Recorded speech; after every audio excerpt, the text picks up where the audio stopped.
Sanibonani South Africa, sanibonani nonke. Ngibuyile futhi umnguni. Isithembiso sikhulu la sokuthi ngohlala nginani nginipha izinto ezibalekile nezimqoka. Ikakhulukazi ezithina impilo zethu nezimpilo zabantu. Abantu abaningi ke bayahlupheka ngokuswela ulwazi lwempilo ukuthi makunje emhlabeni yini okumele bayenze. Bese begcina sebengena endaweni yokudlala osomathuba abangabelaphi nosomathuba abazenza abantu abafuna ukusiza kodwa egcineni uthola ukuthi labantu abasizakala. Ngizothi ke namhlanje sifisa uqinisekisa ukuthi inhlanhla umuntu uzalwa nayo futhi inhlanhla umuntu azalwa nayo iyiyo ayiphazamiseki ndawo. Abantu abenza ukuthi iphazamiseke inhlanhla abantu bekhaya umuntu lazalwa khona la okuphambana khona izidalwa nala okuphambana khona amadlozi ugcine sekwakha isinyama ubumhlophe benhlanhla bungabe busaba khona ngoba ngokwasekhaya kunezimo ezingezinhle ezithinte ukufungelana kwabantu nokuxabana kwabantu abadala neziqalekiso nje zemindeni igcina inhlanhla yomuntu ingasahambi ngendlela afuna ngayo. Bese kuba abantu abavuka umona okuwukuthi uma bebona umuntu ezama bese bemakhela uzungu lokufuna ukumwisa nozungu lokufuna ukumenza into ayizamayo ingaphumeleli. Leyo nto leyo ke iyenza ukuthi inhlanhla ubumhlophe bayo bungabe busaba mhlophe egcine umuntu esenalo ekuthiwa yibhadi. Ibhadi nenhlanhla izinto ezimbili. Ibhadi lubumnyama bese kuthi inhlanhla iwukukhanya. Manje ke ubumnyama abuzwani nokukhanya, ukukhanya abuzwani nobumnyama. Yingakho kuhlala kuthiwa abantu kufanele bageze basusa ubumnyama, kufanele begeze besusa amathunzi, kufanele begeze belahle izimo ezibaqindezelayo. Yinto ke leyo ethi kimi ake abantu ngibanike umqondo othi la kunempande okuthiwa inhlanhla emhlophe okuyimpande ekwazi ukulungisa isimo esinjalo ngoba abantu bayakufuna ukuba nenhlanhla, abantu bayakudinga ukuba nemali futhi bayakudinga ukuphumelela empilweni. Kodwa manje ethi umuntu ngiyazama kulungi. Ukuzama kuchaza khona ukuthi unayo inhlanhla ungazenza izinto kodwa ayilungi. Bese gcina umuntu esethi hayi no ake ngivele ngithole into engizosebenza ngayo noma into ezongakhela inhlanhla noma into ezongiphakamisa. Kusemakhosi bese kutholakala manje ukuthi leyo nto leyo isiyenza ukuthi inhlanhla yakho ke iphume kuwe naleli dlozi elikupha inhlanhla bese liyabaleka bese kuphila lento osuyilandele inhlanhla isiphila kuwe manje. So wena usumuntu onjani manje ongesenalo idlozi kodwa usunento.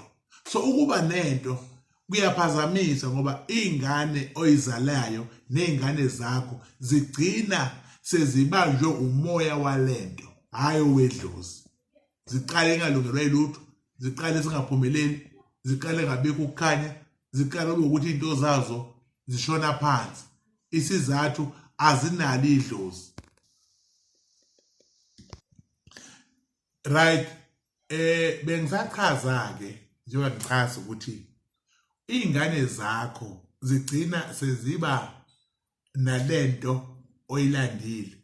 Ey'nganeni zakho ayibisaba inhlanhla, isiwumoya omubi, isiyidlozi elibi, isiyidlozi lekuthiwa umdliwa, idlozi lokufika ngoba lento ibilandwela ukuzokwenza okuthile. So abantu abaningi ke banenkinga yokuthi bazalwa abazali abanjalo.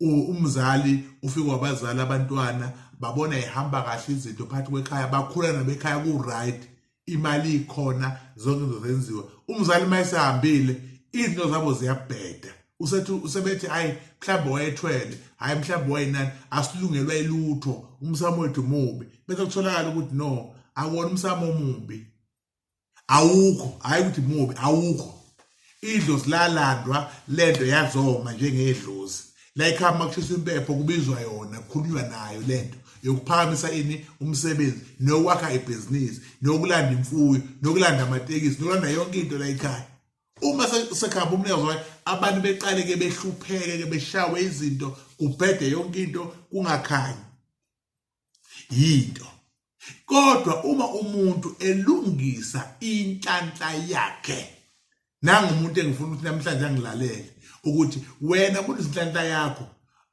usiza wena usize nezingane zakho ukuthi zibe nenhlanhla yemvelo nenhlanhla yakho yendalo ikhululeke enganeni zakho lento ithi ngisho idlozi nalo liyakwazi ukuthi liqoqeke libe yidlozi la ngempela hayi idlozi lihambisana nento ngoba enye into mawuzonikezwa into yenhlanhla kuye kuthiwa ubani ofuna aphathe lento utholakala manje ukuthi wena ukhetha mhlawumbe umkhulu wakho nombaba wakho ongasekho iyagcina lento manje sijika loya muntu leyani isiyamhlehlisa sekuyiyona isihamba phambili zonakala into zomuntu so ke ngisho njalo kulolu hlelo ngithi inhlanhla emhlophe ikhona impande ethakiwe abantu abadinga yona abasondele bekwazi ukwenzelwa izinto abanye sebaze ba divorce abanye baphelelwa umsebenzi abanye baya apply kulungi abanye banezitha abanye baneyinkinga